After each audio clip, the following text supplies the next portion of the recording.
It's kind of wild when you think about it. The average person spends, what, over 2.5 hours every day on social media. It's huge, absolutely woven into the fabric of daily life now. Yeah. Connecting news, opinions, everything. Exactly. But what if those platforms, the ones we rely on, have a completely different rule book behind the scenes, one they don't really talk about? That's what we're diving into today.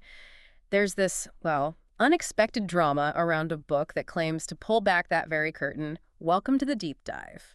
This is where we take all those sources, articles, reports, books, our own notes, and, boil them down to what you really need to know. We want to give you that shortcut to being informed. And today, our source is a pretty explosive one. It really is. We're tackling a critical new memoir that Meta really tried to keep under wraps. And funny enough, their attempts to suppress it actually rocketed it to bestseller status. Classic Streisand effect. Totally. So we're going beyond just the headlines to look at the core claims, the sort of hidden dynamics inside Facebook, now Meta, and what it all means for you navigating this digital world. The book is Careless People, a cautionary tale of power, greed, and lost idealism by Wynn-Williams. It came out in March 2025. Right. And she wasn't just some outsider. She was a director of public policy there inside the company from 2011 until 2017 when she was terminated. So, an insider's view. And the backstory of its success is where it gets really interesting. Meta actually sued her, tried to stop her promoting the book. Which is just, wow. A pretty extreme move for a company like that. Right. And it completely backfired. The public reaction against Meta trying to silence her is pretty much credited with driving sales through the roof. #1 on the New York Times list by late March 2025. Like you said, textbook Streisand effect. The attempt to hide something just blasts it out into the open even more. Yeah. Meta basically gave the book free, high-profile publicity. Exactly. So let's dig into Wynn-Williams herself. She came from being a lawyer and diplomat in New Zealand, then jumped to Facebook, and eventually became this whistleblower. And not just with the book. Before it even came out, she filed this massive, 78-page complaint with the SEC. Yeah, the Securities and Exchange Commission. For anyone maybe not familiar, that's the U.S. agency that protects investors, keeps markets fair. And her claim was pretty serious. Yeah. That Meta misled its own investors. So what exactly is she alleging? And crucially, why should you, as someone probably using Facebook or Instagram or WhatsApp right now, why should you care? Let's unpack that. It's a compelling setup, definitely. Yeah. It promises a look under the hood at how decisions are really made at that level. Okay, so first up, content moderation. We hear the public statements, the community standards. Did Wynn-Williams find that the internal rules were, different? Oh, yeah. That's a key point she makes. She alleges there was this gap, a pretty significant one, between the public face and the internal policy. How so? Well, she points to an internal policy from February 2015. And according to her, this policy basically said content would only really be action taken down if there was a, quote, credible threat to block Facebook in a country or a direct risk to employees. So not necessarily because it violated the public rules. Exactly. Even, she claims, when governments asked for takedowns that Facebook itself knew weren't justified by their own standards. The priority, it seems, was protecting access, protecting the business, protecting staff. Wow. Okay, that suggests a kind of internal calculus where the company's operational security or market access could actually outweigh the stated ethical guidelines? That's the core insight, yeah. It frames content moderation less as a pure ethical duty and more as sometimes a tool for corporate risk management. Which, for users like us, raises questions about trust, right? If the public rules aren't always the real rules. Precisely. It creates a potential trust deficit. Yeah. You think the platform operates one way, based on public statements, but the internal reality might be driven by different, more self-interested factors. Okay, so that's content moderation. But her book also digs into global ambitions, specifically the push into China. That sounds like a huge undertaking. What did she claim Facebook and Zuckerberg were willing to consider? This part is pretty fascinating, especially when you think about tech giants trying to operate in authoritarian countries. Wynn-Williams talks about this internal effort called Project Aldrin. Project Aldrin, okay. Yeah, and she alleges this was all about developing censorship tools specifically to appease the Chinese government, to get Facebook into that massive market. So not just exploring options, but actively building things. That's the claim. She says they considered weakening privacy for Hong Kong users back in 2014. Apparently, a privacy staffer even proposed, and this is a quote from the book, in exchange for the ability to establish operations in China, FB will agree to grant the Chinese government access to Chinese users' data, including Hong Kongese users' data. Whoa. So potentially trading user data, even Hong Kong users, for market access. That's the allegation. She also talks about building specific censorship systems, systems that could automatically detect banned terms, let some chief editor control content, even shut the site down during social unrest. Good grief. And there's another claim that Facebook restricted the account of Guo Wengui, a well-known critic of the Chinese government, apparently after a Chinese official hinted it might, smooth things over. So direct intervention based on government pressure. Allegedly. And Wynn-Williams flat out accused Zuckerberg of lying to the U.S. Congress about how far these efforts actually went. Now, ultimately, Facebook didn't launch in China like this, but the book argues this project shows how far they were willing to consider going. That China stuff is heavy, but Wynn-Williams goes even further, linking Facebook's actions, or maybe inactions, to real-world violence. She talks about the Myanmar genocide using this phrase, lethal carelessness. What's the story there? Yeah, that section it's incredibly sobering. She really does use that term, lethal carelessness. Her line, "Myanmar would have been a better place if Facebook had not arrived," is just devastating. Chilling. She alleges Facebook became a tool for the military junta there, facilitating hate speech against the Rohingya minority, which, tragically, fueled real-world sexual violence and genocide. And what support did Facebook have on the ground or linguistically? This is one of the most shocking details she claims. For the entire country, Myanmar, over 50 million people, Facebook allegedly had only 2 Burmese language moderators. 2. And they're based in Dublin, Ireland. Not even in the region. That's almost unbelievable, especially for someone like her in public policy seeing this unfold. And it gets even darker. She alleged that one of those 2 moderators was actually approving hate speech. Right. Including the use of the word kalar, that's K-A-L-A-R, which is a deeply offensive racial slur against the Rohingya. While removing other content. Oh, yes. At the same time, apparently removing pro-human rights posts. Wynn-Williams says she raised red flags, suggesting this moderator might be, in her words, in cahoots with the junta. And what happened? Dismissed, she says. Her concerns were brushed off. And when she pushed to get the community standards translated into Burmese, pretty basic stuff, you'd think the communications team apparently resisted, saying, quote, "Myanmar isn't a priority country." Not a priority country. Wow. It paints a picture of just catastrophic under-resourcing and maybe a willful blindness to the real-world impact in places deemed less important commercially. A systemic failure with horrific human costs. Moving from these huge geopolitical issues, Wynn-Williams also looked at how Meta handles user data, especially for younger people. This feels much more personal, maybe, for many listeners. What did she uncover there? Yeah, this one hits differently, perhaps. She made a very specific claim about teenage girls. She alleged that Meta identified girls who deleted their own selfies from Facebook, Instagram, or WhatsApp. Okay, why? What did they do with that information?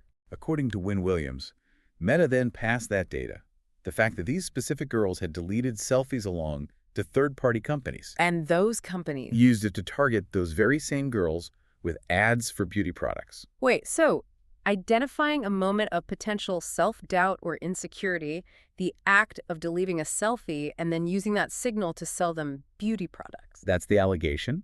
It points to a very specific, and you could argue, quite disturbing use of data analytics.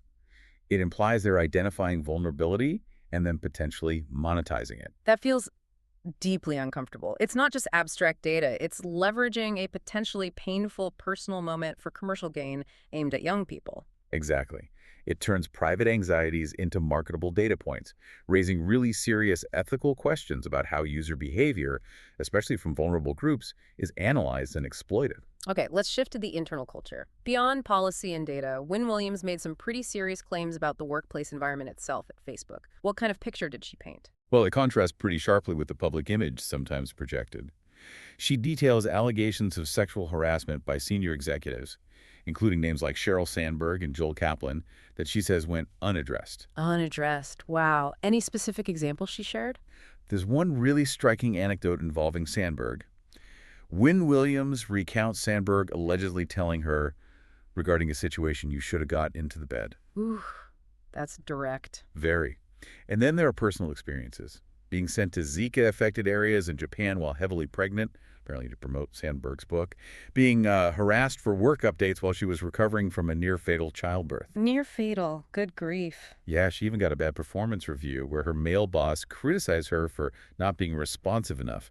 Her reported reply was pretty pointed. In my defense, I was in a coma for some of it. You can't make this stuff up. It really flies in the face of that whole lean-in, progressive workplace image, doesn't it? Especially coming from someone who was promoting that message. Absolutely. Wynn-Williams definitely uses her experiences to draw a stark contrast between the public narrative, particularly Sandberg's, and the internal reality she lived. It suggests a demanding, sometimes maybe even callous, environment that felt hypocritical to her. Speaking of Sandberg and Zuckerberg, the Guardian Review had some pretty memorable descriptions based on the book. How does Wynn-Williams actually portray these two incredibly powerful figures? Yeah, the book is quite blunt. Zuckerberg is described, maybe somewhat hyperbolically, as a giant man-baby suffering from a severe case of the Dunning-Kruger effect. So basically someone who overestimates their own competence. That's the implication in that description. Yeah. That he maybe didn't fully grasp the complexities he was dealing with. She portrays him calling politicians adversaries and wanting his team to pull them over to our side. Sounds quite combative. And also maybe enjoying the power. She notes him meeting the Russian prime minister, touring U.S. swing states when there was talk he might consider a presidential run. A growing taste for the limelight, perhaps. Okay, so that's Zuck. What about Sheryl Sandberg, the face of Lean In? Her portrayal is quite cutting, too. Wynn-Williams describes her as floating through the book like a toxic ice queen. Given Wynn-Williams' own negative experiences we just discussed, she expresses, well, profound skepticism about the whole lean-in message coming from Sandberg. Right. It sounds like a very personal and definitely not flattering account of the people at the very top. Less about policy, more about personality and leadership style as she saw it. Exactly. Highlighting the perceived gap between their public images and, well, their private actions or attitudes, according to her account. So with all these bombshells, China, Myanmar, data use, workplace culture, how did the book actually land? What did critics say? And how did Meta officially respond? Well, the reception was mixed, which is interesting in itself. Some reviewers hailed it as this vital, detailed insider's account of big tech power. But not everyone. No, others kind of shrugged, suggesting it contained little new information, arguing that many of these issues, like Myanmar or content moderation problems, had been reported elsewhere before. Okay. Any standout reviews? The New York Times had a memorable take, calling it darkly funny and genuinely shocking. An ugly, detailed portrait. And another Times opinion piece by Michelle Goldberg specifically pointed out how Meta's attempt to censor the book would likely just make more people want to read it. Which is exactly what happened. They really shot themselves in the foot there. Completely validated the Streisand effect argument. Goldberg argued it undermines Zuckerberg's claims about supporting free speech. Oh, what was Meta's official line apart from the legal action? Did they try to refute the claims? Their public statement was pretty dismissive. They called the book a mix of out-of-date and previously reported claims about the company and false accusations about its executives. Sort of a blanket denial. And the legal side, Zuckerberg pursued it. He did, through private arbitration.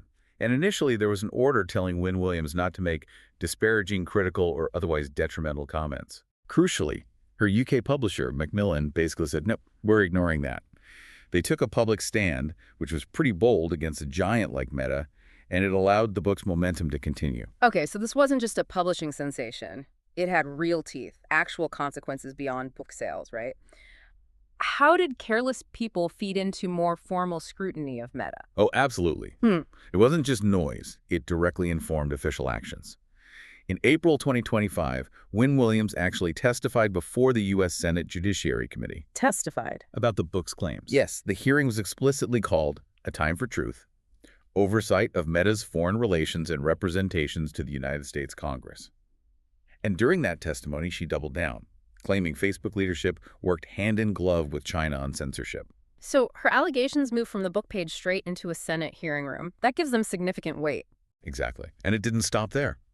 Another Senate body, the Homeland Security Permanent Subcommittee on Investigations, specifically cited Careless People in its own probe into Meta's 2014 China market entry attempt, referencing Project Aldrin by name. Wow. Plus, Senator Chuck Grassley from Iowa wrote directly to Zuckerberg about the allegations that Meta tried to silence Wynn-Williams. So the book became direct evidence, a catalyst for ongoing government oversight and investigation into Meta's practices. It's shaping the conversation around tech regulation. We have covered a lot of ground here. It's been a deep dive into a really complex and, frankly, quite damning account of power, ethics, and the hidden machinery inside one of the world's biggest companies, seen through Sarah Wynn-Williams' memoir, Careless People. Yeah, from those claims about bending rules for China, the horrific situation in Myanmar, the use of teen data, the internal culture, it really is presented as a cautionary tale. So, big question. What does this all mean for you listening right now in a world where these platforms are just everywhere? This gives us a glimpse behind that digital curtain. It forces us to think about the immense power these companies wield, the decisions made in those boardrooms, and how they ripple outwards, affecting real people, sometimes in profound ways. It makes you question the true cost of all this connectivity. What part of this deep dive really stuck with you? For me, maybe it comes back to that title, Careless People. It's a quote, right? From The Great Gatsby. That's right. Fitzgerald wrote about people who smashed up things and creatures and then retreated back into their money or their vast carelessness and let other people clean up the mess they had made. So applying that to today, who are the careless people of our digital age? The ones with the power to shape so much, maybe without fully facing the consequences. And maybe what's our responsibility in all this? As users, as citizens, how much do we need to understand about the impact of these giants, and what accountability should we demand? Definitely something to think about long after this deep dive ends.